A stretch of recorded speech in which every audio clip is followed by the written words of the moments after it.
इस वीडियो में बात करने जा रहे हैं ईबीएस के बारे में। तो ईबीएस जो होता है बेसिकली इलास्टिक ब्लॉक स्टोरेज होता है, जो कि आप कह सकते हैं कि अगर आपको और स्टोरेज चाहिए होता है तो उस समय आप ईबीएस का यूज़ कर सकते हैं। अमेजन जो है सर्विस देता है। तो अगर मैं आपको एग्जांपल के तौर पे समझाऊं तो लेट्स से सपोज अगर आपके पास 1 TB का लैपटॉप है, अगर आप उसे और वॉल्यूम चाहते हैं और स्पेस चाहते हैं, डिस्क वगैरह चाहते हैं, तो आप क्या करते हैं?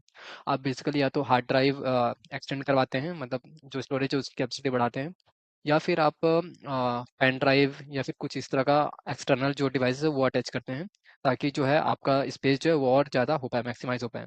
तो बेसिकली अमेजोन में ईबीएस का यही मतलब क्राइटेरिया है कि आप जो है, लेट सपोज आपके पास अभी 8 GB का स्पेस है, आप और स्पेस चाहते हैं, आप और मतलब मेमोरी चाहते हैं, तो आप वहाँ पे ईबीएस का यूज़ कर सकते हैं, ताकि जो भी आप डाटा है आप उसमें रख सकें। तो यहाँ पे कुछ प्रोस एंड कॉन्स हैं, तो आइए देख लेते हैं। यहाँ पे पीडीएफ है हमारे पास ओपन है।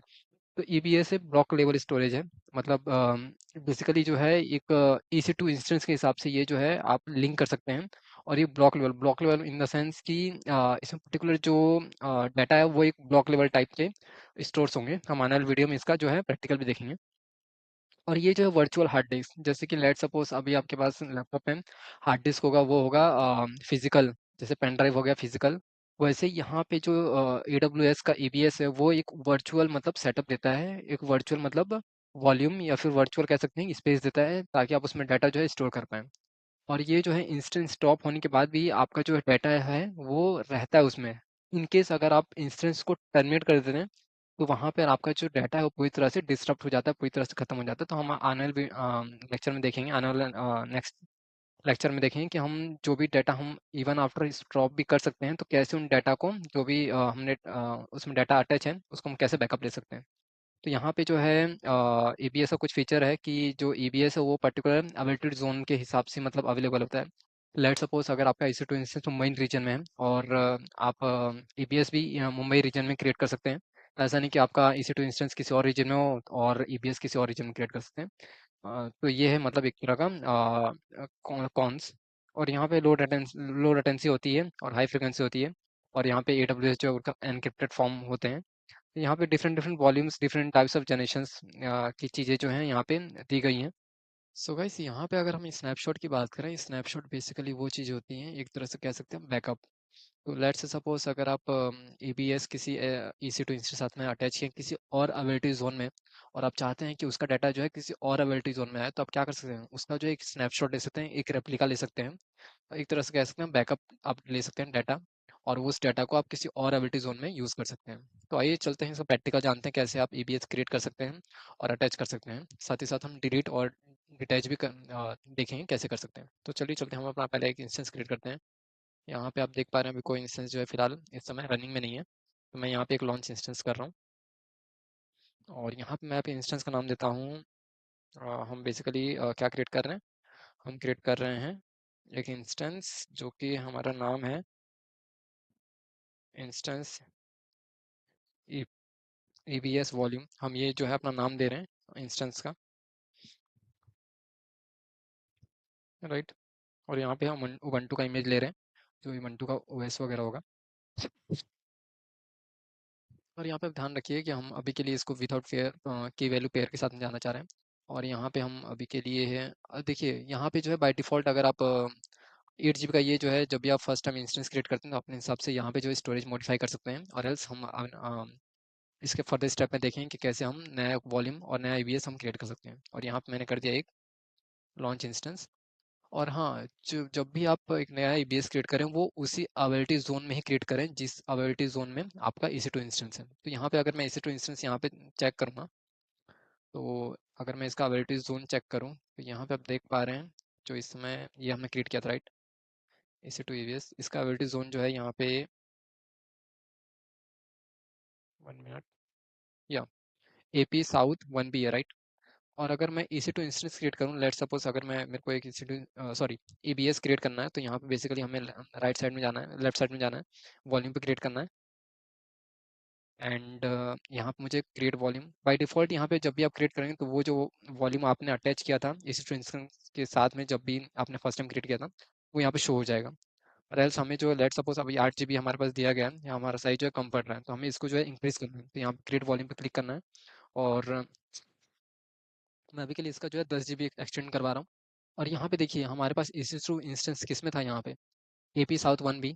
और अगर मैं इस अवेलेबिलिटी जोन में क्रिएट करूँ तो हमारा EC2 इंस्टेंस जो है इस अवेलेबिलिटी जोन में शो करेगा नहीं। अगर मैं आपको करके दिखाऊँ तो चलिए मैं आपको यहाँ पे दो EBS क्रिएट करता हूँ, एक 1A में 1B में, राइट। ये हमने या क्रिएट वॉल्यूम पर क्लिक कर दिया, ये 1A। एंड हम चाहते हैं कि वापस से क्रिएट हो। ये हमारा जो है 1A में क्रिएट हो गया, राइट। ये रहा, मैं इसको नाम देता हूँ EBS 1A, राइट। एंड वापस से अगर मैं क्रिएट करूँ एक और, तो यहाँ पे मैं कर रहा हूँ एक 1B में जिसमें हमारा EC2 इंस्टेंस है। और यहाँ पे मैंने कर दिया एक और वॉल्यूम क्रिएट।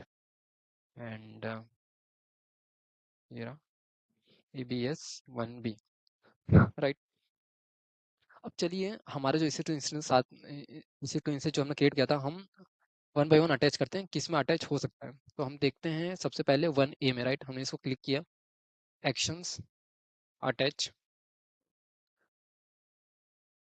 तो यहाँ पे देखेंगे, यहाँ पे हमारा कोई भी इंस्टेंस जो है, हमने इसको रिफ्रेश किया, हमारा कोई भी इंस्टेंस जो है शो नहीं कर रहा है। क्यों? हमारा जो EC2 इंस्टेंस है वो AP साउथ 1B में रखा गया है, यहाँ पे देख पा रहे हैं, 1A में नहीं। तो अगर मैं इसको वापस से 1B वाले अगर मैं इस EBS क्रिएट करूँ तो यहाँ पे हमारा जो EC2 इंस्टेंस है वो शो हो जाएगा। तो चलिए हम इसको अटैच करते हैं।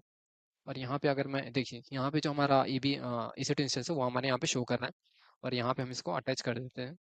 यहाँ पे मैंने कर दिया अटैच, ओके। हमारा डिवाइस का नाम अभी के लिए हम ये लेते हैं। एंड हम कर देते हैं अटैच। कुछ या गलत हो रहा है, 1 minute. Okay, already in use है। हम दूसरा यहाँ पे ले लेते हैं, ये रहा अटैच। तो ये जो है हमारा जो है सक्सेसफुली, ये जो EBS 1B है सक्सेसफुली अटैच हो चुका है, राइट। तो EBS जो है एक 10 GB का क्रिएट किया था, एक 100 GB का, राइट। अगर मैं चाहता हूँ कि ये EBS जो है 100 GB से कम, मतलब इसकी साइज है वो कम हो जाए, तो चलिए हम देखते हैं कर पाते हैं कि नहीं। तो हमने इसको सिलेक्ट कर दिया है। एंड यहाँ पे एक्शंस, मॉडिफाई वॉल्यूम। यहाँ पे आप देखें, जैसे मैं इसको 99 GB करूँगा ये दे देगा एरर, देख पा रहे हैं। तो आप EBS में कभी भी जो वॉल्यूम आपने एक बार क्रिएट कर दिया आप उसको डिक्रीज नहीं कर सकते, सिर्फ इंक्रीज कर सकते हैं। तो लेट सपोज मैं अभी 101 कर रहा हूँ और यहाँ पे मैंने कर दिया modifications and modify. Yes, we have modified. 1 minute, let me refresh this one. And here we go. तो यहाँ पे 101 GB का हमने जो है वो नया वॉल्यूम क्रिएट मॉडिफिकेशन कर दिया है। और अगर मैं चाहता हूँ कि इसको जो है, मतलब क्या करूँ मैं अब इसको चाहता हूँ कि भैया इसको जो है इस वॉल्यूम को डिलीट कर दूँ। तो सबसे पहले मुझे क्या करना पड़ेगा, इसको सबसे पहले जो है डिटैच करना पड़ेगा, क्योंकि ये जो वॉल्यूम है हमारा इसी ट्विन के साथ में अटैच है।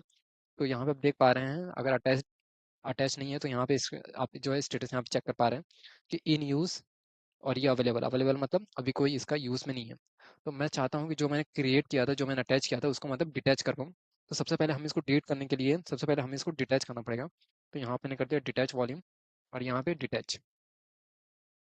तो ये जो है कुछ समय लेगा। एंड अभी जो है यहाँ पे स्टेटस जो है इन यूज़ है, ये अवेलेबल हो जाएगा अभी। या right, here we have got the status of available. Now you can delete as per your criteria. तो यहाँ पे हमने जो है वॉल्यूम जो है डिलीट कर दिया। अगर मैं इसको रिफ्रेश करूँ तो आप देख पा रहे हैं 101 GB का जो डाटा था, वॉल्यूम था, वो डिलीट हो चुका है। इस तरह से मतलब आप वॉल्यूम को अटैच और डिटैच कर सकते हैं एज पर योर, मतलब जो भी आपकी एप्लीकेशन है उसको मैनेज करने के लिए। तो ये थी अभी तक वीडियो EBS के बारे में। मिलते हैं नेक्स्ट वीडियो में नेक्स्ट टॉपिक के साथ में, बने रहे मेरे साथ। धन्यवाद।